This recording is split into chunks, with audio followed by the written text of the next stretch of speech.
Намираме се в прекрасния парк Гюл или нещо такова.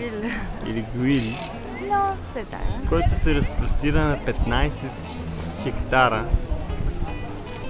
и предоставя много възможности за развлечение. Ето, забележете една танцорка на фламенко, което очакваме скоро да видим.